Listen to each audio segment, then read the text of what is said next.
Hello everyone, কেমন আছো তোমরা? আজকে আমি ক্লাস 12 ফিজিক্স এবং যেটা শুধুমাত্র ক্লাস 12 না, সেটা বিএসসি ফিজিক্সের জন্য যেটা ইম্পর্ট্যান্ট, বিএসসি অনার্স ফিজিক্স এবং যেটা নিট এবং জয়েন্টের জন্য ইম্পর্ট্যান্ট, সেটা এমন একটা টপিক আজকে পড়াবো। সেটা হচ্ছে তোমাদের ইলেকট্রোম্যাগনেটিক ওয়েভ। কীভাবে ইলেকট্রোম্যাগনেটিক ওয়েভ আমরা পেলাম, বা এর যে থিওরি বা এর ইকুয়েশানগুলো কী, সেই ম্যাথমেটিক্যাল এক্সপ্রেশন, সেগুলো আজকে আমি ভালোভাবে বোঝাবো তোমাদের। ঠিক আছে? তো ফার্স্টে সায়েন্টিস্ট ছিলেন ম্যাক্সওয়েল, যিনি ইলেকট্রোম্যাগনেটিক ওয়েভ আবিষ্কার করেন ফার্স্ট 1865-এ তার ইকুয়েশানগুলোর মাধ্যমে, যেখানে তিনি দেখেছিলেন he showed that variation of electric and magnetic field which are perpendicular to each other and generate the disturbance that propagate through the space as wave which are call electromagnetic wave. তিনি দেখেছিলেন electric ও magnetic field যখন vary করে টাইমের সাথে এবং স্পেসে সেটা প্রোপাগেট করে, তখন একটা ওয়েভ পাওয়া যায়, সেটা হচ্ছে ইলেকট্রোম্যাগনেটিক ওয়েভ।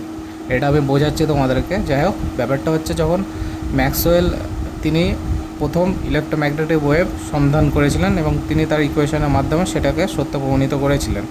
ঠিক আছে? তো ফার্স্টে আমাদেরকে বুঝতে হবে যে অ্যাম্পিয়ারস সার্কিটাল লটা অ্যাকচুয়ালি কী। ঠিক আছে?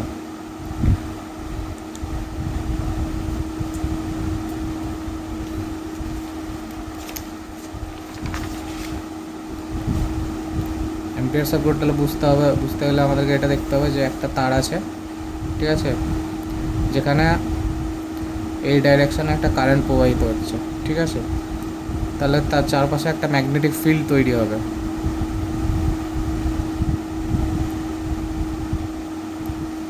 ম্যাক্সওয়েল কর্কস্ক্রু নিয়ম থেকে আমরা জানতে পারি, যদি কারেন্ট যদি এদিকে প্রবাহিত হয়, তাহলে তার যে ম্যাগনেটিক ফিল্ডটা এভাবে মানে তার ম্যাগনেটিক ফিল্ডটা আমরা এইভাবে পেয়ে যাবো। ঠিক আছে? ম্যাক্সওয়েল কর্কস্ক্রু রুল থেকে। তো অ্যাম্পিয়ার সার্কিটাল ল আমাদেরকে এটাই বলে, যদি একটা ওয়্যারে যদি আই পরিমাণ কারেন্ট প্রবাহিত হয়, তাহলে তার যে ম্যাগনেটিক ফিল্ডটা, সেই এই যে লুপের মধ্যে যে একটা ক্লোজ লুপ তৈরি হচ্ছে, এই যে তার ম্যাগনেটিক ফিল্ডটা আমরা পাবো B dot DL equals to mu naught times I. Mu নটটা হচ্ছে ফ্রি স্পেস পারমিটিভিটি, আর কারেন্টটা যেটা যে কারেন্টটা প্রবাহিত হচ্ছে তার মধ্যে দিয়ে। ঠিক আছে? আর ডিএলটা হচ্ছে স্মল এলিমেন্ট। এখানে মানে বলতে গেলে এখানে যে ইটা আছে, লুপটা আছে, এই লুপটার যদি লেন্থটা মানে যে সার্কামফারেন্সটা যদি এল হয়, তাহলে আমি একটা ক্ষুদ্র এলিমেন্ট নিলাম, সেটা হচ্ছে ডিএল। এই ডিএলের জন্য আমি কতটা পরিমাণ ম্যাগনেটিক ফিল্ড পাচ্ছি, ঠিক আছে, সেটাই হচ্ছে এটা। মানে আমি যদি এটাকে ডিএলটাকে যদি আমি ইন্ডিকেট করি, তাহলে আমি কি পাবো? ডিএলের যদি আমরা ইন্ডিকেশন করি, তাহলে পুরো সার্কামফারেন্সটা পেয়ে যাবো, মানে পরিধিটা আমি পেয়ে যাবো। যদি ক্ষুদ্র এলিমেন্টের আমি ইন্ডিকেট করি, আমি যদি একটা ছোটো এলিমেন্টের ইন্ডিকেট করি, তাহলে আমরা পুরোটার পরিধি পেয়ে যাবো না? সেটা হচ্ছে 2 পাই আর আরটা হচ্ছে এই রেডিয়াসটা ক্লোজ লুপের। ঠিক আছে? তাহলে মিউ নট টাইমস আই, এটাই আমাদেরকে অ্যাম্পিয়ার সার্কিটাল ল বলে। মানে বলতে গেলে তার মানে এই ম্যাগনেটিক ফিল্ডটা আমরা এই লুপের যে কোনো জায়গায় সেম পাবো। এই পয়েন্টে আমি যে ম্যাগনেটিক ফিল্ডটা পাবো, এই পয়েন্টে আমি সেই ম্যাগনেটিক ফিল্ডটা পাবো, এই পয়েন্টে মানে আমরা লুপের মাঝখানে যে কোনো জায়গায় আমরা লুপের মধ্যে, ঠিক আছে, মানে লুপের মধ্যে, এর মধ্যে না, কিন্তু এই এখানকার মানে এই পয়েন্টে আমরা কিন্তু পাবো না, বা বাইরে পাবো না, আমরা শুধু লুপেই পাবো এটা। ঠিক আছে? ম্যাগনেটিক ফিল্ডের ভ্যালু পাবো এটা। মানে তার মানে একটা যদি তারের মধ্যে যে আই পরিমাণ কারেন্ট প্রবাহিত হয়, তাহলে আমরা তার চারপাশে যে ম্যাগনেটিক ফিল্ডটা তৈরি হয় আর রেডিয়াস, সেই ম্যাগনেটিক ফিল্ডের ভ্যালু হচ্ছে এটা। সেটা অ্যাম্পিয়ার সার্কিটাল ল আমাদেরকে বলে। Ampere circuital law states the line integral মানে তো এটা আমরা যে ডিএল এর ইন্টিগ্রেশন করলাম, এটাকে লাইন ইন্টিগ্রাল বলা হয়। Line integral of A magnetic field around any closed path is equal to mu naught Times the total current threading the closed path. ঠিক আছে? তো এটা আমাদেরকে অ্যাম্পিয়ার সার্কিটাল ল বলে।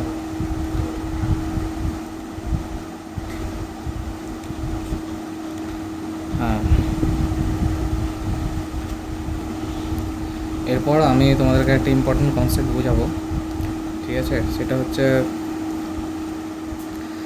ধরো এখানে একটা ক্যাপাসিটার প্লেট আমরা নিলাম, ঠিক আছে?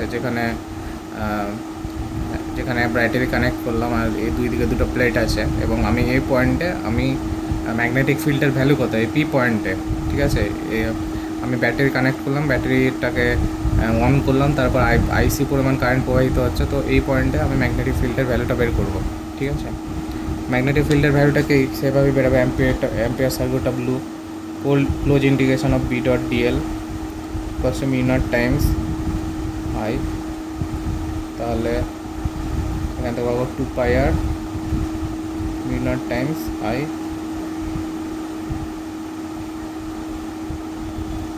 তাহলে এটা হচ্ছে আমরা পি পয়েন্টে যে ম্যাগনেটিক ফিল্ডটা পাচ্ছি। কিন্তু এখানে একটা ব্যাপার বুঝবা, যে এখানে ধরো কারেন্ট মানে এখানে কোনো তার নেই, ঠিক আছে? তো এখানকার মধ্যে দিয়ে কি কারেন্ট প্রবাহিত হবে? না, এখানে এই প্লেটের মাঝখান দিয়ে, যেহেতু এটা ফাঁকা জায়গা, সেহেতু এখান থেকে কোনো কারেন্ট প্রবাহিত হবেই না, কারণ এটা হচ্ছে একটা ফাঁকা জায়গা, ঠিক আছে? তাই এই পয়েন্টে আইসি সবসময় 0 হবে, ঠিক আছে? এবার আমি যদি লুপটাকে এভাবে করে দিই, ঠিক আছে? আমি যদি লুপটাকে এরকম করে দিই, তাহলে কি আমরা এখানে কোনো কারেন্ট পাবো? কারেন্ট পাবো না। তার মানে এখানে আমার যে বি এর ভ্যালুটা হবে, ঠিক আছে?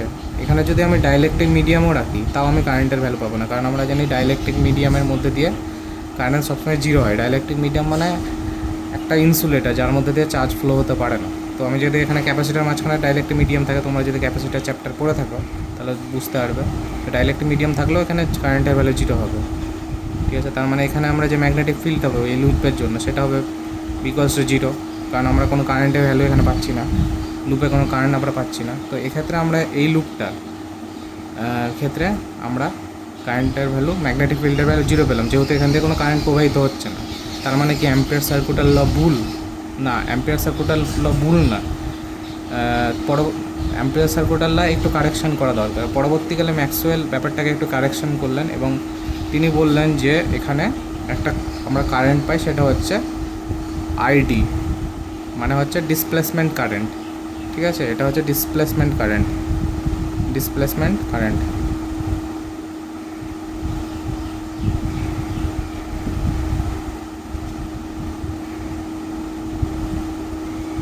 এই ডিসপ্লেসমেন্ট কারেন্টটা আমরা কেন পাই?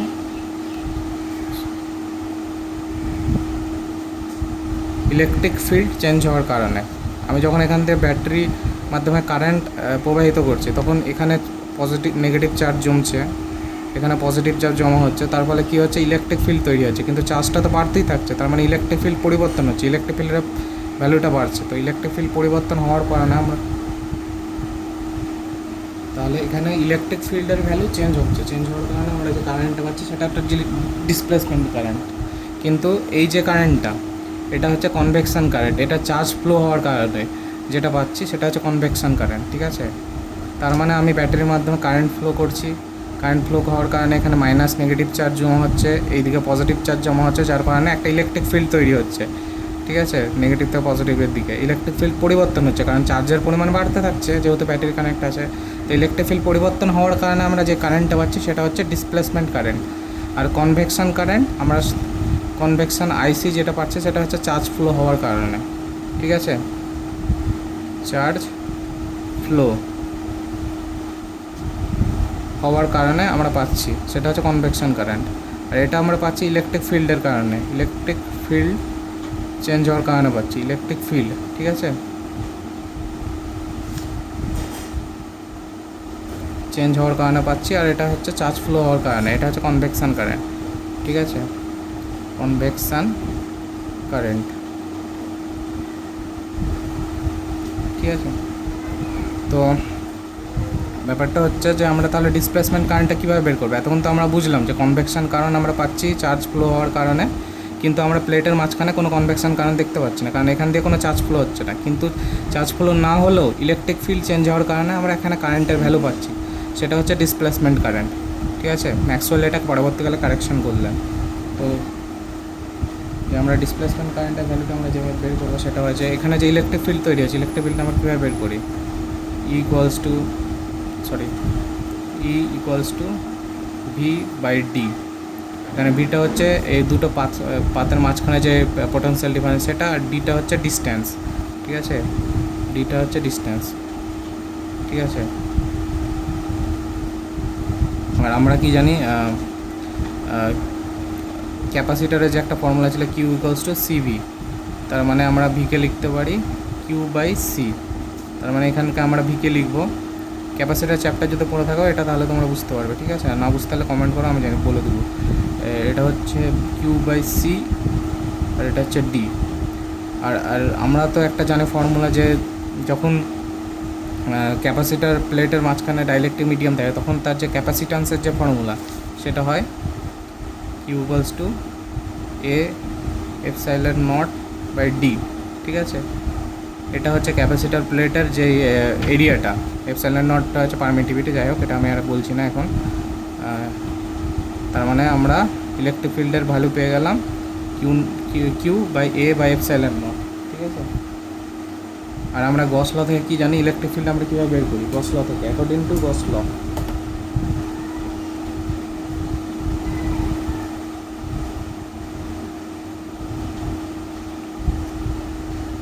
Q by epsilon not.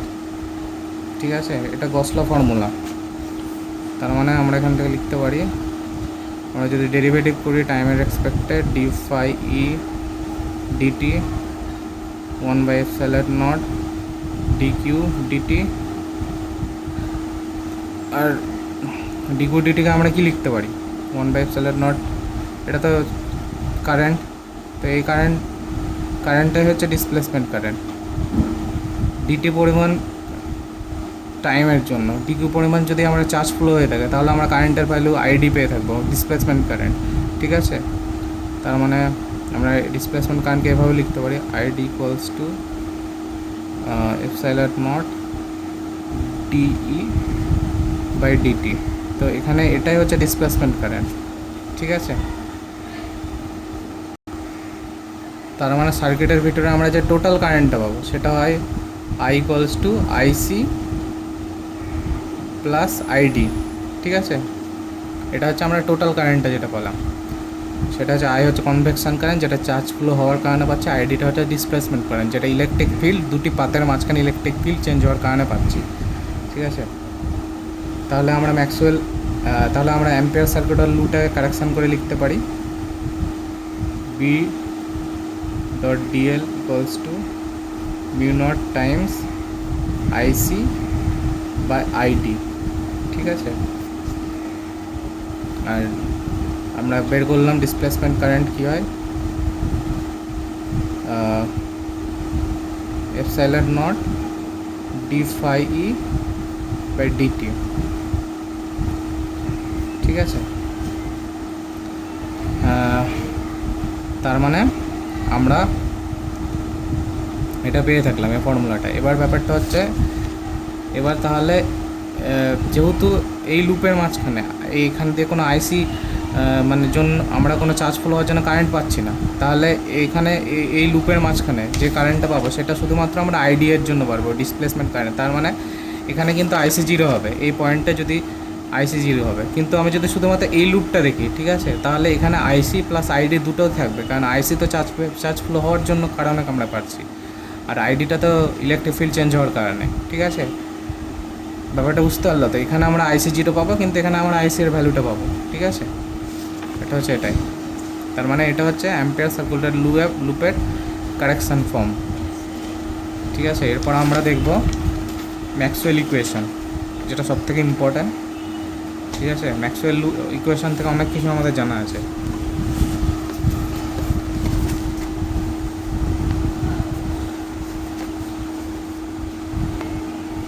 তো ফার্স্টে যেই জিনিসটা আমরা পেয়ে থাকি সেটা হচ্ছে গস ল।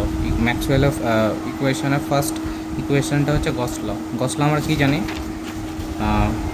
গস ল এর যে ফর্মুলাটা কী ছিল, phi equals to E dot A Gauss law electric field, মানে এই এরিয়ার মাঝখানে দিয়ে কতটা পরিমাণ ম্যাগনেটিক ইলেকট্রিক ফিল্ড লাইন যাচ্ছে সেটাই হচ্ছে ইলেকট্রিক ফ্লাক্স, তাই তো?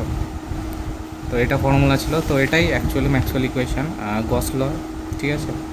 গস ল এটাই বলে যে একটা যদি সারফেস থাকে, ঠিক আছে, একটা সারফেসের মাঝখানে যদি চার্জ থাকে, তো চার্জের জন্য যতটা পরিমাণ বাইরে ফ্লাক্স যাবে, ইলেকট্রিক ফ্লাক্স বেরাবে ওই মানে সারফেসের বাইরে, ঠিক আছে? কিউ পরিমাণ চার্জ এনক্লোজড হওয়ার কারণে যতটা পরিমাণ ফ্লাক্স যাবে সেটাই মানে ওই সারফেসের বাইরে ফ্লাক্সটা বেরোবে, সেটাই হচ্ছে গস ল। তার মানে গস লকে আমরা লিখতে পারি psi equals to close integration E dot DX equals to Q by epsilon naught. এখানে কিউটা হচ্ছে যতটা পরিমাণ চার্জ সারফেসে এনক্লোজ করে রেখেছে, ঠিক আছে? সেটা হচ্ছে, এটা হচ্ছে গস ল।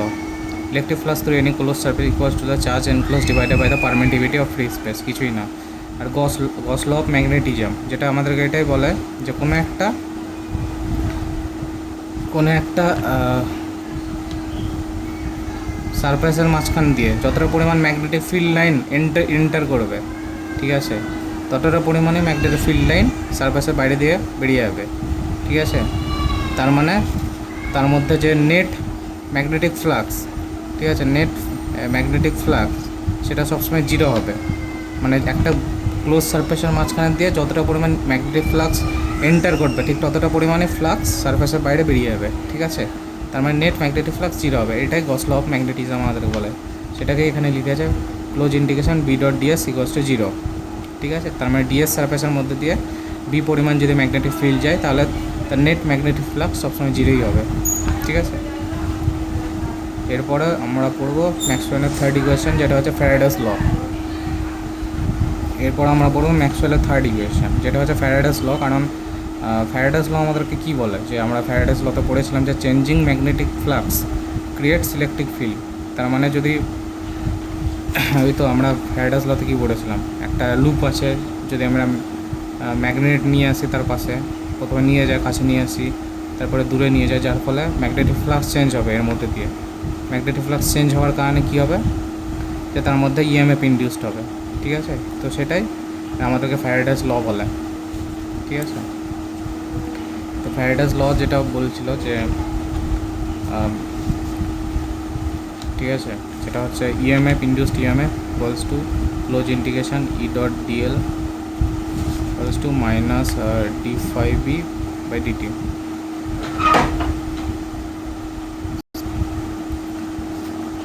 তার মানে ম্যাগনেটিক ফ্লাক্স চেঞ্জ হচ্ছে টাইমের সাথে, যার কারণে আমরা লুপের মধ্যে ইনডিউসড ইএমএফ পাচ্ছি। তার মানে ইএমএফ পাচ্ছি মানে কারেন্ট পাচ্ছি। কারেন্ট কেন পাচ্ছি, কারণ ওখানে ইলেকট্রিক ফিল্ড আছে, ঠিক আছে? এটাই আমাদেরকে ম্যাক্সওয়েলের থার্ড ইকুয়েশন বলে, changing magnetic flux creates electric field, ঠিক আছে?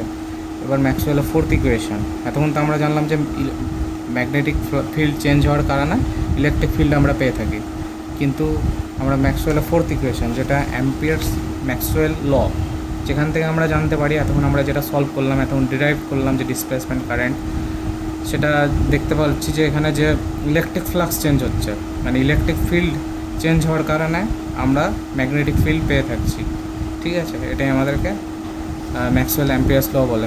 Magnetic field around a close path produce by conduction current, মানে কন্ডাকশন কারেন্ট আইসি এর কারণে পাচ্ছি, and displacement current at the rate of change of electric flux. এখানে সাইটা হচ্ছে ইলেকট্রিক ফ্লাক্স, মানে হচ্ছে ই ডট এ, ঠিক আছে? এটা হচ্ছে ইলেকট্রিক ফ্লাক্স, এবং এটা চেঞ্জ হওয়ার কারণে আমরা ম্যাগনেটিক ফিল্ডের ভ্যালু পেয়ে থাকছি। তার মানে এতক্ষণ আমরা জানছিলাম যে শুধুমাত্র ম্যাগনেটিক ফিল্ড চেঞ্জ হওয়ার কারণে ইলেকট্রিক ফিল্ড পেয়ে থাকছি, কিন্তু এবার আমরা জানলাম যে ইলেকট্রিক ফিল্ড চেঞ্জের কারণে আমরা ম্যাগনেটিক ফিল্ড পেয়ে থাকি, সেটা আমরা ম্যাক্সওয়েলের ফোর্থ ইকুয়েশন থেকে পেয়ে থাকি, ঠিক আছে? এরপর আমরা পড়বো ইলেকট্রোম্যাগনেটিক ওয়েভ, ঠিক আছে?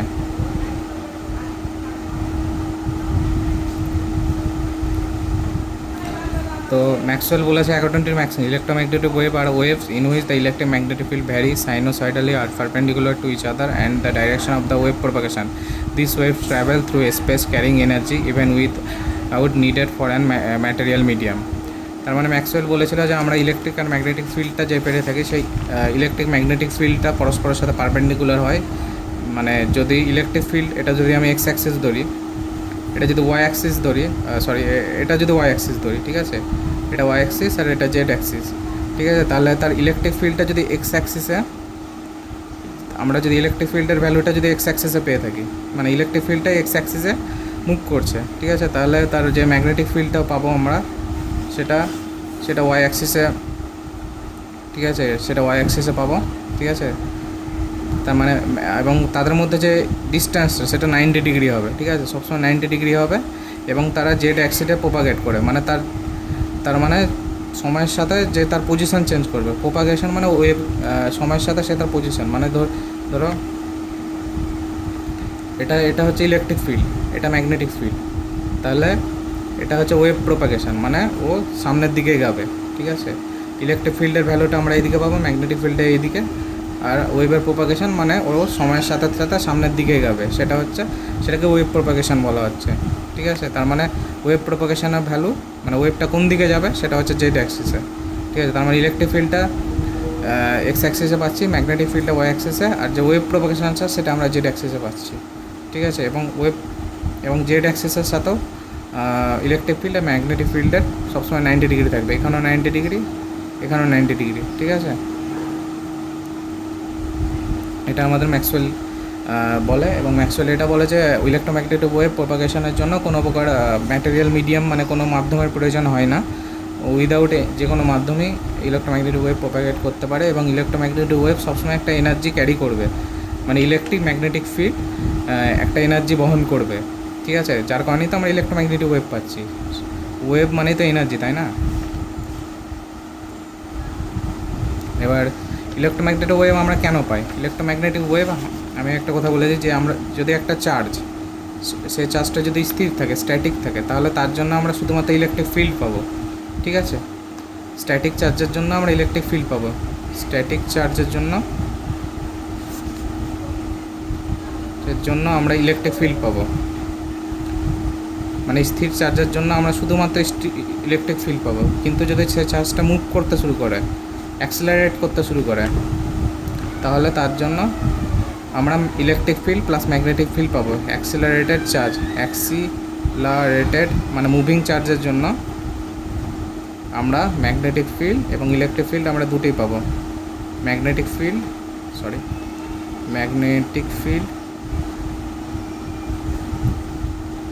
এবং ইলেকট্রিক ফিল্ড আমরা দুটোই পাবো, সেটা শুধুমাত্র মুভিং চার্জের জন্য। ম্যাগনেটিক ফিল্ড, এটা ম্যাক্সওয়েল বলেছিলেন, ঠিক আছে। এবং ম্যাক্সওয়েল এটাও বলেছিলেন যে শুধুমাত্র অ্যাক্সিলারেটেড চার্জ ও ডিক্সিলারেটেড চার্জের জন্য আমরা ইলেকট্রোম্যাগনেটিক ওয়েভ পাবো। এবং যে চার্জটা অসিলেট করছে, মানে ফর এক্সাম্পল চার্জটা কখনো সামনে যাচ্ছে, কখনো পিছনে আসছে, ঠিক আছে, তাহলে তার জন্য আমরা মানে মাঝে মাঝে এটা তার ইকুইলিব্রিয়াম পজিশন, এখান থেকে সে সামনে যাচ্ছে পিছনে আসছে, তো সেটার জন্য আমরা ইলেকট্রোম্যাগনেটিক ওয়েভ পেয়ে থাকি, ঠিক আছে। বলা যাচ্ছে an oscillating charge is common example of accelerating charge, it continuously changes it direction and speed. হ্যাঁ, মানে একটা অসিলেটিং চার্জ, সে তো তার ডাইরেকশন মানে প্রথমে সামনে যাচ্ছে, তার মানে পেছনে আসছে, তার মানে কি তার ডাইরেকশন চেঞ্জ হচ্ছে, আর স্পিডও চেঞ্জ হচ্ছে।